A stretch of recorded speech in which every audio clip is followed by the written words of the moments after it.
How am I gonna hold that chance? You guys are hanging on the vehicle. Open the beer.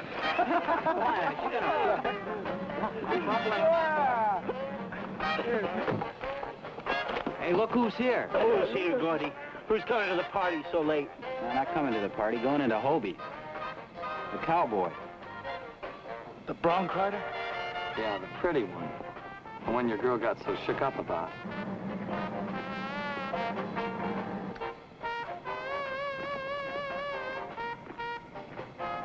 You know, it must take an awful lot of something to stay on a buck and bronc for 10 seconds.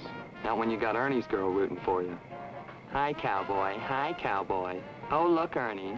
He looked right at me. What do you say, Ernie? Could you back him down? Well, you never know until you try, huh? I could. I could take him.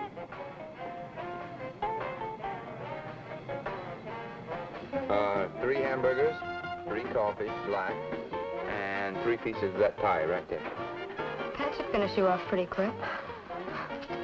3 burgers to go, Hobie. Hey, am I still in Cannon Field? Just inside the city limits. I've been driving around half the night looking for a place to get something.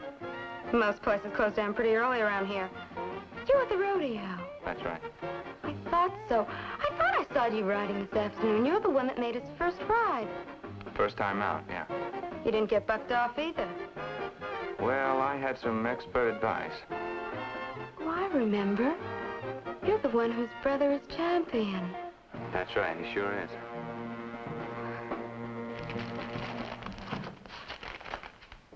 Okay, Bruce. He's your cowboy. Don't leave it all up to me, Ernie. You were telling us you could take him, Bruce. Any of us could take him. Thank you.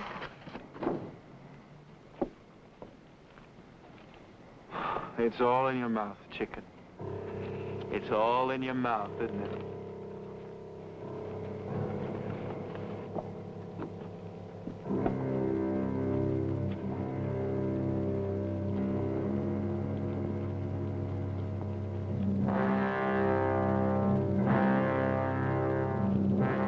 Hello, cowboy.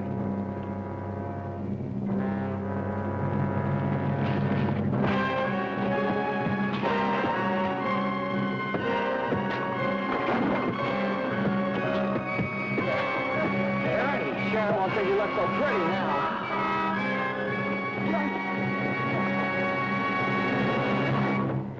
Hey.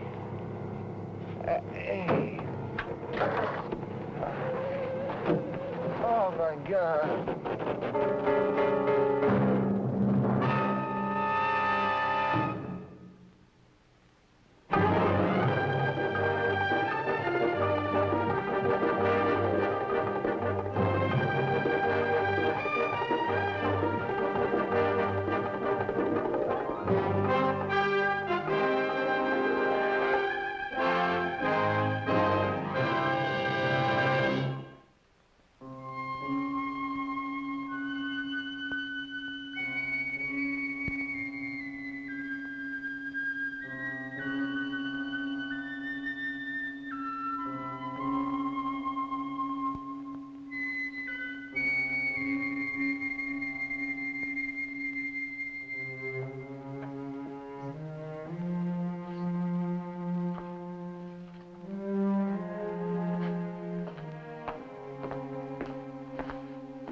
I just heard about this horrible thing that's happened. Is there anything I can do? I don't know, Fred. I don't even know what I can do. They got him in there. What exactly happened? I don't know. They said he got in some kind of a fight or something. God, what's taking him so long? Now, ready for you to go to pieces, Mitch. Andy's going to be all right. Now, come on, sit down. Here. Have a cigarette.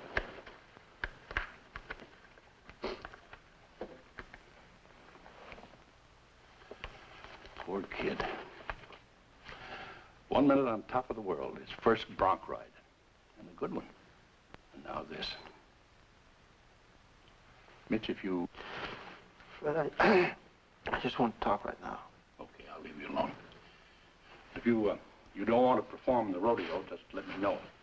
As chairman of the committee, I can fix it easy enough.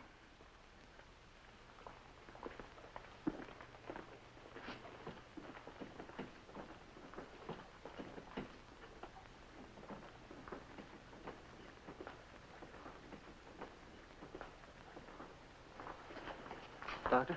Yes. That's my brother. You're Mitch, huh? That's right. Call out me now, then. I'm Keller. How bad is he? He's got 2 hip fractures. Got them taped, and I'm not worried about him. X-rays for possible concussion. Why have you got his eye taped up like that? That's the kicker. I just don't know yet. We'll have to reduce the swelling and see how badly the eye is damaged. Well, he couldn't lose the sight of it, could he? He may already have. We'll do the best we can. I just don't understand it. When the police called, they said he'd been in some kind of a fight. Fight? It was a massacre. Judging from his injuries and from what he said in shock, I'd say at least 4 or 5 boys gave him a brutal workout. And he doesn't even know 5 people in this town. You stay with him if you like. I want to check those x-rays.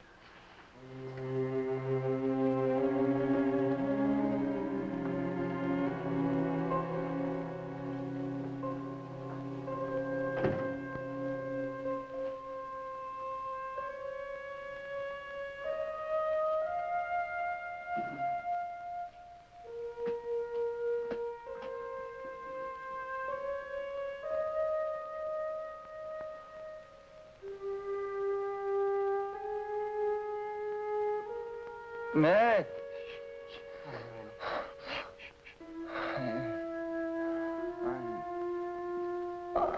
I didn't never see them before. Don't try to talk, Andy. Just get some rest. They hit me bad.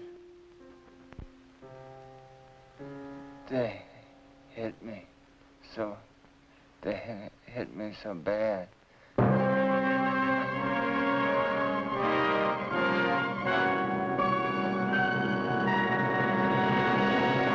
How do you spell it?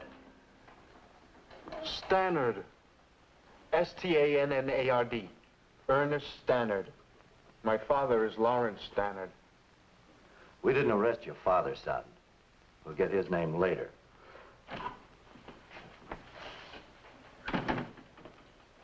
Hello, Stu.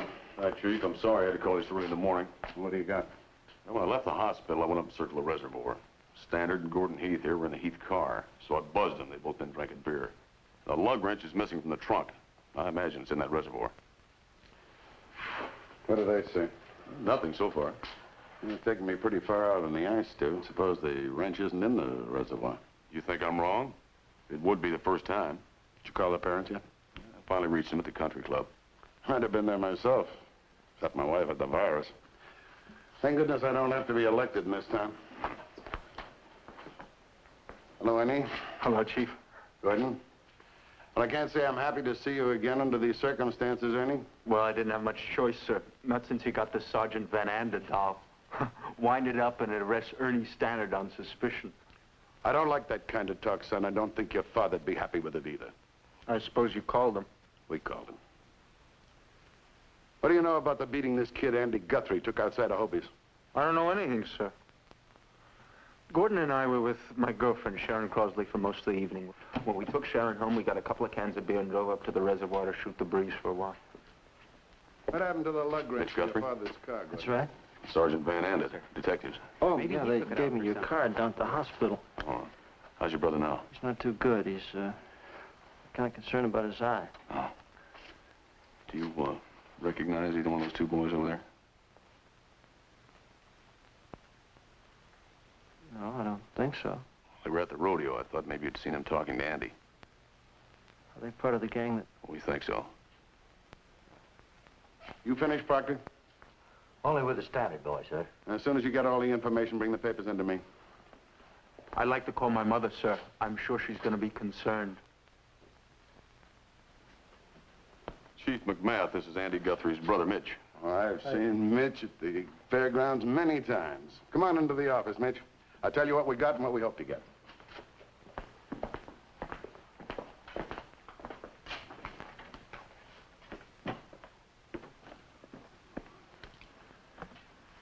I see your preliminary interrogation put the fairy god into both of them. Well, Gordon's sagging. As soon as I pull that lug wrench out of the reservoir and Andy Guthrie identifies Ernie's mugshot, they'll both fold. Did Mitch happen to see either of the boys at the rodeo? No, sir. I already asked him. Okay. Mitch, both boys are under 18. That means we have to file a petition in the juvenile courts.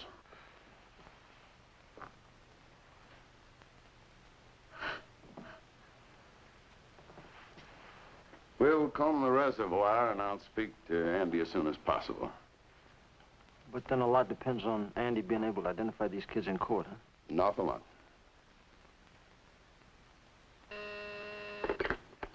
Yes? All right, send them in. Mr. and Mrs. Lawrence Stannard. Larry, Mr. Stannard. Hank, are you sure the boys have done what you say they did? So sure that if they were 18, I'd have to book them on suspicion of assault with a deadly weapon. I don't want my son in a cell block, Chief McMath. We don't put juveniles in cell blocks, Mrs. Stannard. My brother Fred is calling Judge Spencer right now. I hope you're not trying to hamper a police investigation. I'm trying to stop a police vendetta against a 16-year-old boy. Now, may I see my son, please?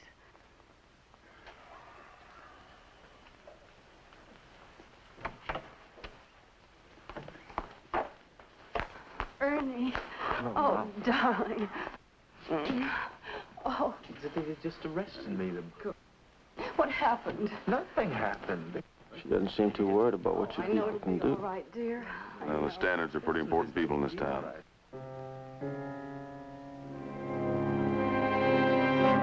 I can see that.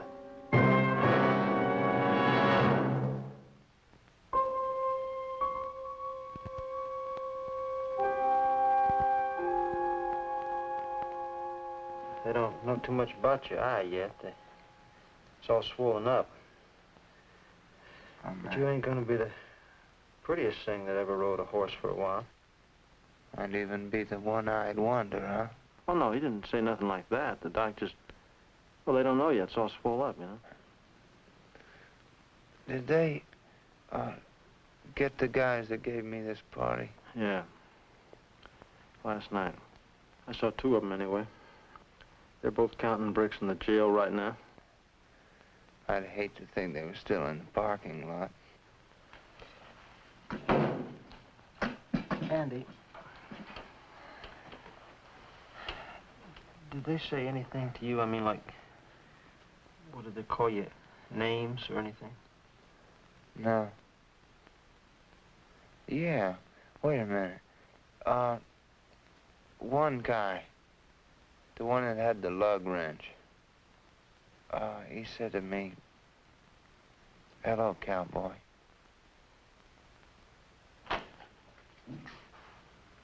Oh, come on in, Sergeant. Morning, Mitch. Andy, this is Sergeant Van Ander. Hi. Hi, Andy. He's the one that called me when they brought you in here last night. He's also the one who picked up the two boys that did it. There were more than two. I know, but I think we snapped the head off the snake, Andy. Tell me, do any of these boys look familiar? No.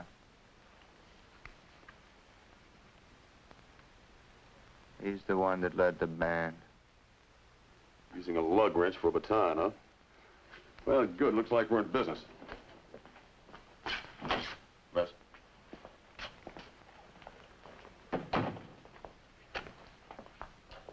Lester here is the reporter for Judge Spencer's court. A juvenile court, I might add, because our Ernie is just sweet 16. Hi. Now, Andy, I don't imagine you feel much like climbing that witness stand today. I'd like to get out of it if I could. Well, that's why Lester's here. We'll take your affidavit and have it read into the court record. Now, son, your true name is Andy Guthrie, and your legal address, at least for the next 3 days, is Cannonfield County Fairground. You haven't been on the saddle for a minute. Keep going. No, you're in the chutes now, Andy. Just tell us what happened after you drove into Hobie's parking lot.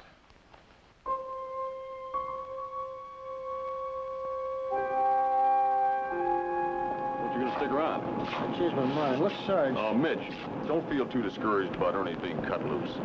You know, if he were older, he'd be out on bail anyway. I've got Andy's statement. I got a team of divers combing that reservoir. We'll make it stick. You gotta make it stick. I want to see those boys put away as bad as you want them put away. What's with this Ernie anyway? Is he nuts or something? What do you mean, is he insane? No, it's not quite what I meant. Why not? Why? Because he doesn't rant, rave, or foam at the mouth? Look, Mitch, in every society, there are a certain number of people born who are pathological criminals. I'd say less than, well, 1%. Something is missing in their minds. A thing called conscience that teaches us to distinguish between right and wrong. Now, a mere bad boy is just that, a bad boy. He might swipe apples, skip school, and get into a lot of mischief. Some of it pretty malicious. But a mere bad boy won't knock down a perfect stranger with a baseball bat and then try to kick him to death. Bad boy's got a conscience that tells him he can go thus far and no further. Now, that's not true with your pathological criminal. I know it's popular to say there's no such thing as a bad boy, just bad parents. And maybe parents are responsible for bad boys. But there isn't much that a parent, good or bad, can do with a pathological criminal. Well, listen, I've got work to do. I'll see you later.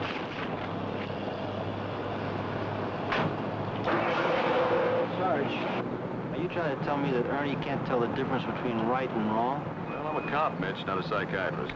But I'd love to see Ernie taken away from his parents and his parents' lawyer and get a thorough mental examination. I'll see you.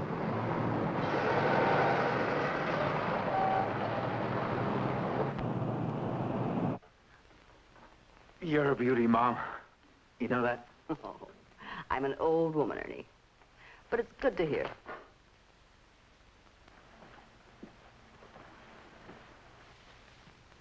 It's a nice day for the beach.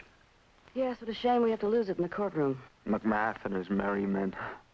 Uncle Fred gonna be in court this morning? Yeah, certainly. They don't usually have attorneys at juvie court. I want him there. And my brother's just not any attorney. I know. He's a member of the city council, public-spirited citizen, sponsor of the rodeo. Good old Uncle Fred. Ernie, what are you saying? You like Fred? I love him. He's Cannonfield at his best. Somebody talking about me? We well could have been, dear. Oh, that late? Your plane doesn't leave till 11. No, but I have to stop by Chambers Construction first. How are you, Ernie? Fine, Dad. Just playing a few of Mom's favorites. I wish I could go to the hearing with you and your mother. Oh, I don't think there's anything to worry about. Well, that isn't quite what I mean. From what I understand, that rodeo cowboy took a brutal beating. He's in surgery again this morning. Well, I guess that's true, sir. But I didn't have anything to do with it.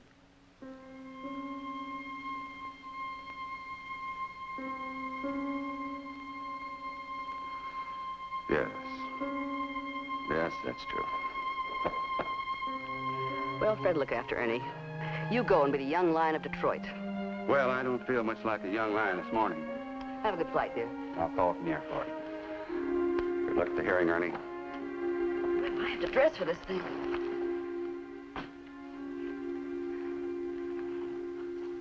Ernie. Oh, Ernie, you do love your mother, don't you? Mom, who else in the world is there that I care for? Really care for?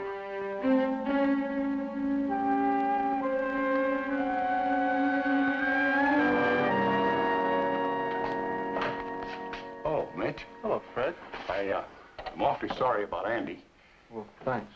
How is he now? I don't know. He's back in surgery. The doc thinks he might lose an eye. Oh, that's awful. Mitch, I have to tell you something. Something that I wished wasn't, well, the way it is. Lawrence Stannard is my brother-in-law. He's married to my only sister. You mean Ernie's folks? My sister's beside herself. Larry had to fly to Detroit, so she asked me if I'd come down here with her today and talk to Ernie. Well, she's your own flesh and blood, Fred. Yes, that's why I had to come. But I want to make one thing plain. I'm going to find out what happened and see that justice is done, no matter who gets hurt. My brother's already been hurt, Fred.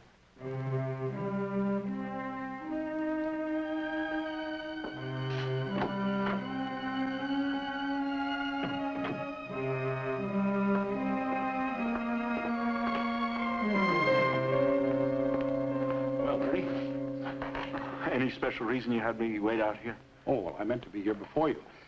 See, we haven't had very much time together and a lot of things to clear up. Sure. Well, what do you want to talk about? Well, now, what really happened up at Hobie's last night? How should I know what really happened? I wasn't there. I don't believe that.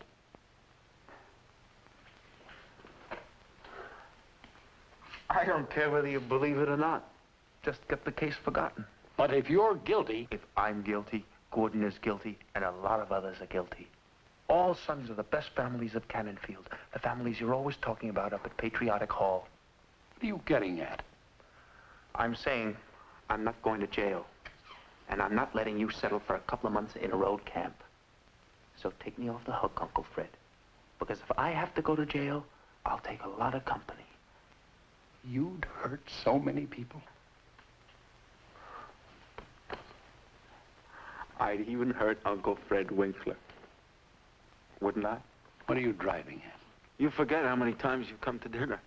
For 6 months, I've been listening to you tell Dad how much you own of Flint Acres, how close you are to selling congressmen and senators on putting the missile site there.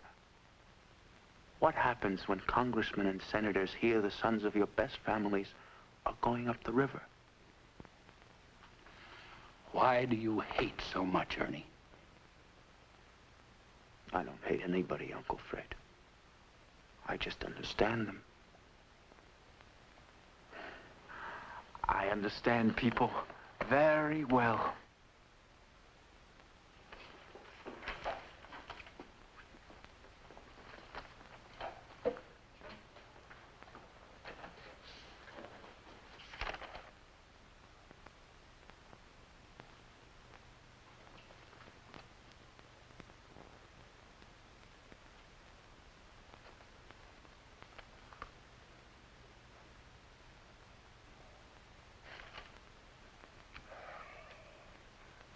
A petition has been filed in the Superior Court alleging that the defendants, both minors, have committed an act which, had they been 18 years or older, would have been a felony.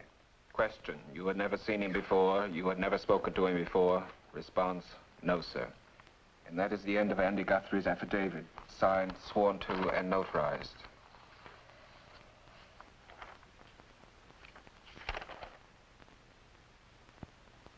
Court finds the allegation in the petition reasonable cause to hold the minors to answer.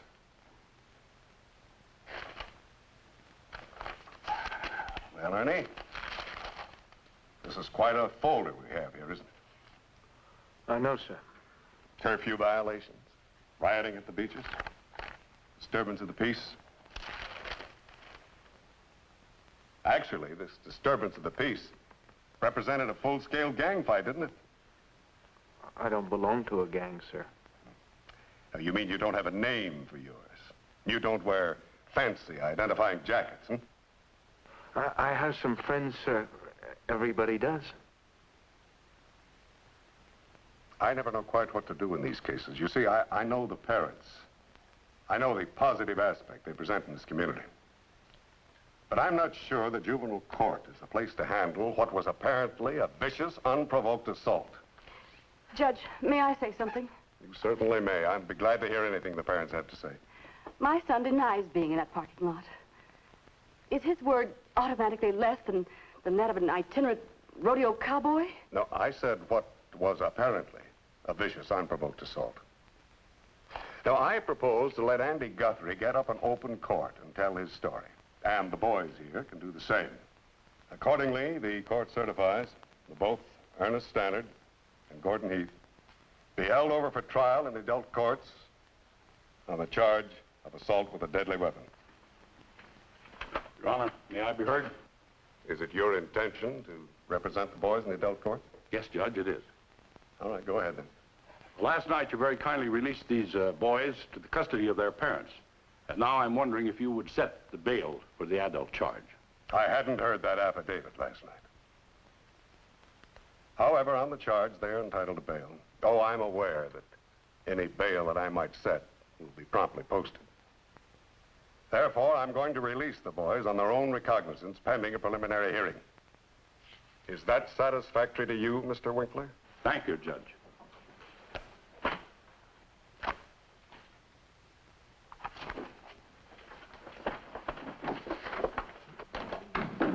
going to be all right. You'll see. Fred, how long do you think? I don't understand all that. What's that mean? Well, it means there'll be a full trial. If we convict, Ernie and Gordon can go to the penitentiary. If we lose, they hit the bricks. Free and clear. Well, they're free right now. Yeah. Maybe that's just temporary, though. I'll see you, Mitch.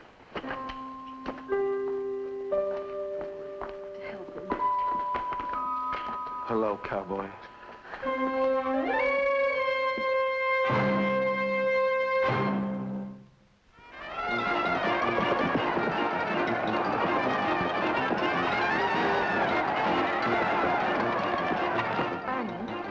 Come up and sit with me.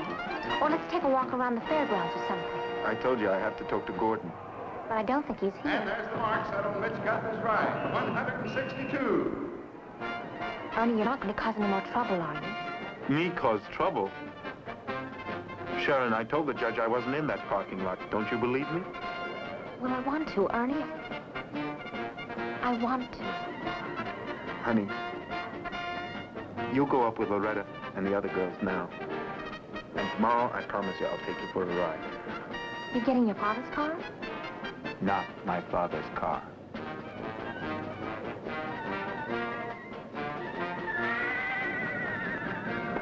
Hi, champ. Get out of here. How's a tall, thin one? You belong in a cage, you know that? Why, cowboy, they don't put us juveniles behind bars. We juveniles aren't responsible for our actions. After all, there's no such thing as bad boys, only bad parents. Aren't you up on the latest jive, cowboy? I'm not bad, just maladjusted. Because my daddy gave me a complex when I was 4 years old. And I was born into a world I never made. That's a kooky remark, isn't it? How could anyone make a world before they were born into it? I think you just better move on. It's the hydrogen bomb, cowboy. Makes us juveniles nervous. You see, I'm not to blame for belting your little brother with a lug wrench. It's society. What are you trying to do? Anything I want to do, cowboy. Just anything I want to do. Because I understand people, and I understand the jargon. One more thing. I'm as tall as you are. Hey, cowboy.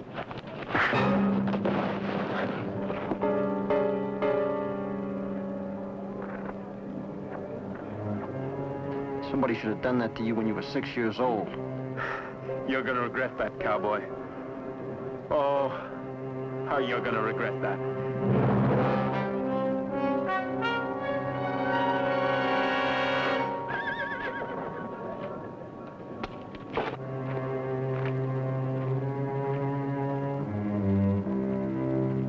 This is Mitch Guthrie. I was calling about my brother Andy again. Andy Guthrie, room 114. Yeah, okay. Hello, who? Oh, Dr. Keller? Yeah, this is Mitch Guthrie. Yeah? He did?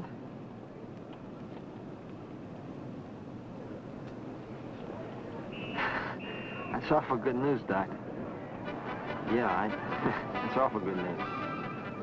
No, I'm at the rodeo grounds. I'll be over just as soon as I can. Yeah, and Doc, thanks very much. Bye.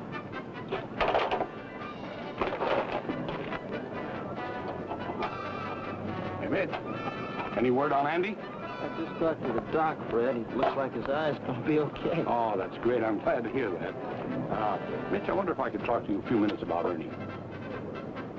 Fred, if you care anything about that nephew of yours, you better keep him away from me. Well, if something wrong with Ernie deep down or something left out, I never could make up my mind which. You're not trying to tell me I ought to feel sorry for him, are you? No, not exactly. But it's easy enough to pick up a kid with a lug wrench in his hand, put him away for life. It's done all the time. He didn't come into the world carrying one. You mean he was born into a world he never made? Yeah, you might say that. What do you want, Fred? Well, Mitch, I know a lot of people in this town. And if I could walk into that courtroom and tell the assistant DA that Andy was reluctant to testify and promised him that some kind of psychiatric help would be provided for Ernie, I think we'd have a good chance for dismissal. Are you promising me to send Ernie to a mental institution? Oh, no, of course not, but we could take him to a psychiatrist 3 or 4 times a week. 3 or 4 times a week. Tell me something, Fred. If you were treating a mad dog for hydrophobia 3 or 4 times a week, would you let him run around loose on the streets the rest of the time? Mitch. Now listen, Fred, you and I have been friends for a long time. You've done me a lot of favors. But I'm going to tell you something. Andy's going into that courtroom, and he's going to point out the boys that beat and kicked and stomped him till he was a bloody mess. And if your nephew ends up rotting in jail, that's just fine with me.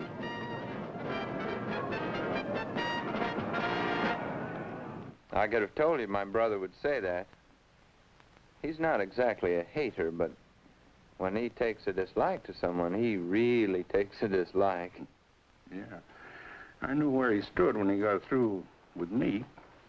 I guess I ran another fool's errand coming up here. Well, I could have lost an eye thanks to that kid. Yeah. Ernie Stannard. My nephew. My sister's son, I know. I'm sorry about that, Mr. Winkler. Andy, you didn't go looking for him. Is Mitch still keeping you after that sheepskin? He's still at it. Mm-hmm. Ever take any psychology, son? I took a couple of courses. Pretty hard going. Yeah, I remember it that way. Ever run across any mention in your book of a personality with an urge to violence? Something deep down inside? Something you're born with? Never been able to do much about and will eventually get worse? There were a couple of chapters on that, yeah. Andy, you could have lost an eye. Ernie Stannard has been half blind all his life.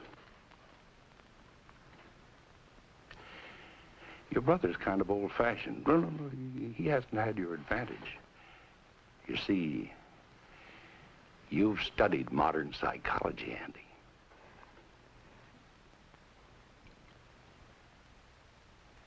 You know what happened to me today?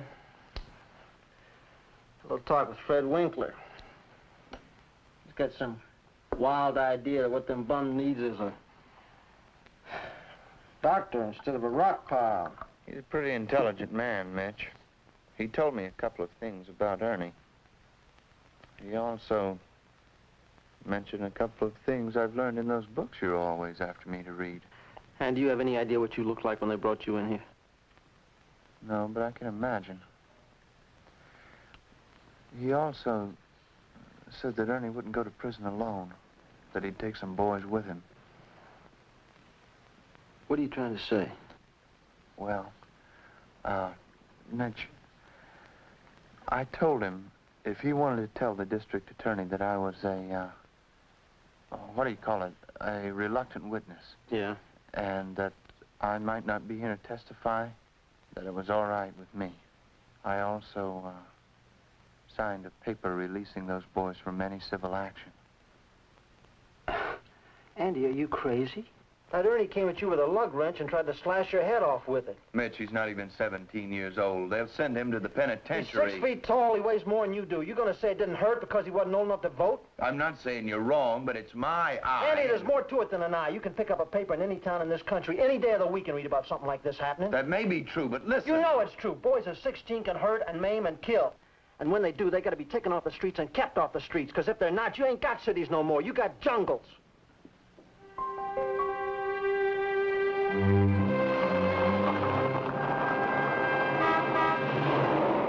Hi, champ. I thought you'd like to hear the good news. No, I'm glad your brother's so much better. So much better, he wants to get on the road.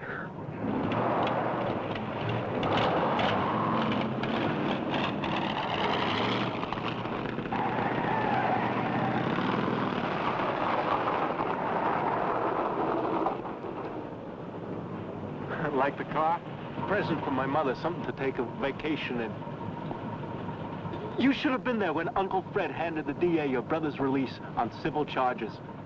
Said the DA'd have a reluctant witness who might be thousands of miles away by trial time. Then McMath almost went crazy. And poor Mr. District Attorney folded, asking for a dismissal at the prelim. And what did Uncle Fred do? Pay the hospital bills? Throw in $1,000? Now, you listen to me. I've had enough of you in this town. Now, I don't care what's in that head of yours. If you don't stay away from me and my brother, I'm going to lay it over for you. Now, you hear me? So that's it. They didn't have to pay you. They took the head shrinker route. Well, it was due. The last time they were going to send me to military school. Before that, my dad bought the high school new goalposts.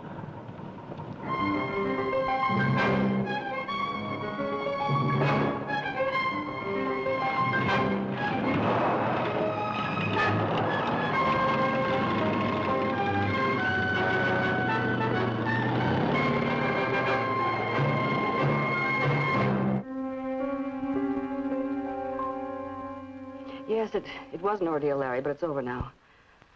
The boy Ernie was supposed to have hit won't even face him in court. Oh, 7:30, that's arrival time. Oh, I'm not too tired. I'll be there. Have a bite to eat and maybe a drink. Yes. All right, dear. The bell's ringing. It must be Ernie. Yes. He's terribly happy with his new car. Okay, dear. Goodbye.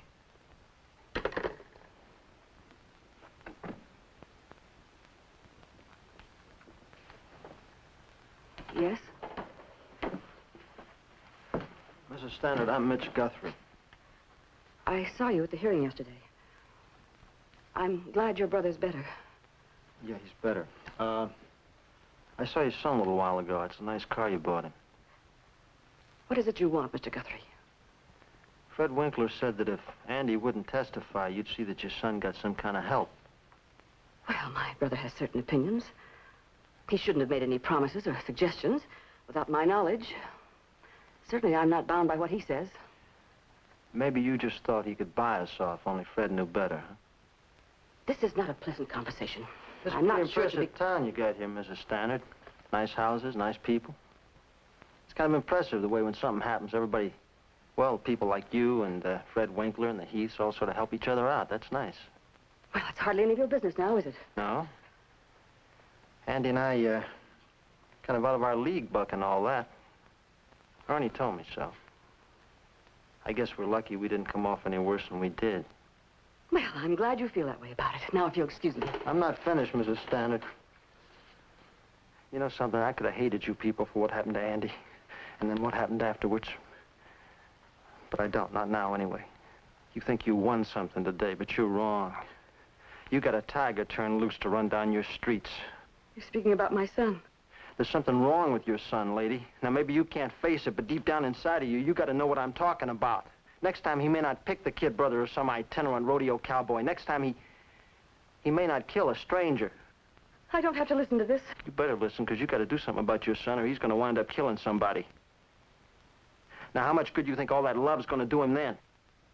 Please, I don't want to hear any more. No, of course you don't. I don't know, maybe I'm just wasting my breath. Maybe you are rich enough and powerful enough and smart enough that... Yeah, maybe you could even get him out of that, too. Maybe he could get away with murder. I just wonder how you're going to feel knowing you helped him do it. Well, I guess that's all I came here to say.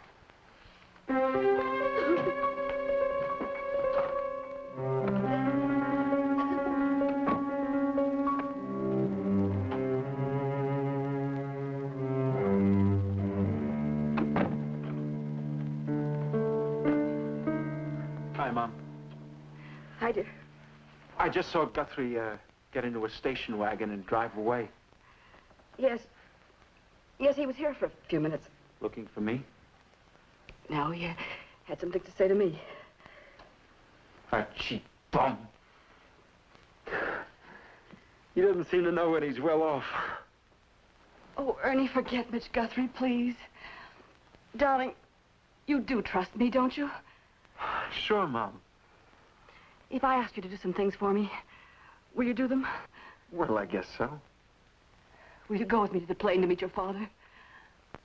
But I promised Sharon I'd take her for a ride. Oh. Well, you can do that another time, dear. There are times when all of us need help. You've heard of a good doctor who gives people help. Is that it? We can talk about that later. Please go with me to meet your father. I wish I could, Mom. But I promised Sharon. Ernie, don't leave the house, please. I'm asking you. I promised. She's my girl. You meet Dad and we'll talk about everything later. Oh, Ernie. Come on, Mom, please.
Didn't go so well this time, eh, Ernie?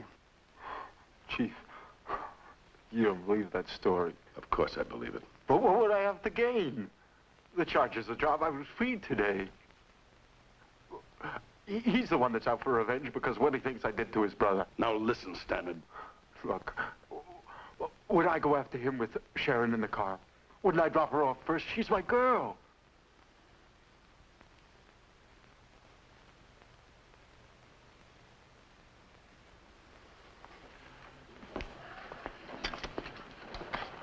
Did you get in touch with his parents? Yeah, she was meeting him at the airport. I had him paged and told him over the phone. You heard what he said. You spent more time with Mitch. Do you think he might do such a thing? No. An unqualified no.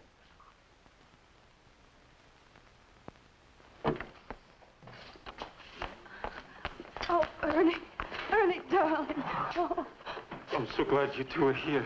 Oh, I know, dear. They think I tried to run him off the road a little while ago. Sharon's unconscious, so she can't tell him any different. Sharon's dead, Ernie. They didn't tell you? She died just minutes ago. When Sergeant Van Ander said you just had some cuts and bruises, we stopped at the hospital to see the Crosleys. Her father came out of her room just after it happened. She was so fine, Mom. I know, dear. But you can keep him from getting away with it.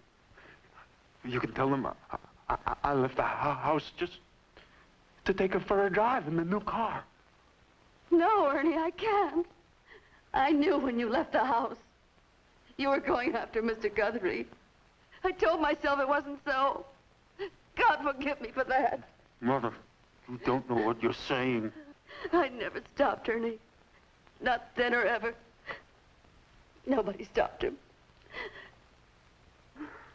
Not me, not his father. We had a whole town make sure that the police never stopped him. So finally, Sharon stopped him. Oh. Ernie. Take your hand off my arm, Mother.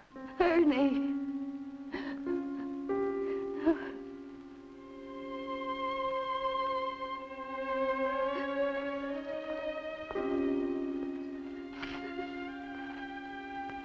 Let's go, Ernie.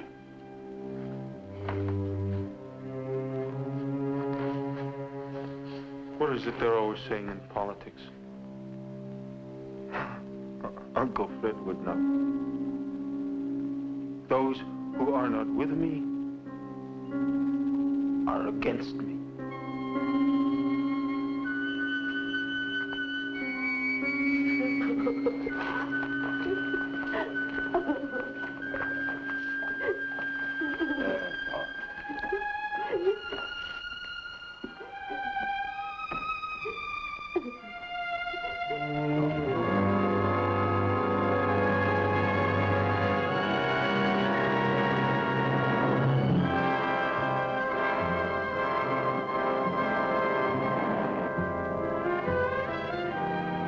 Sergeant Van Ander, we keep in touch, let him know where we're going to be. Good. He's going to call us when they set the date for the trial. I sure want to be there for that. What are they going to do with that kid, Mitch? What can they do? I don't know. But I do know this. That's something everybody's going to have to face up to one of these days. Catch them early? Put them away and treat them before they kill somebody, I guess. That kind of law is so hard to get past. Andy, there's nothing harder than going to an innocent victim's funeral.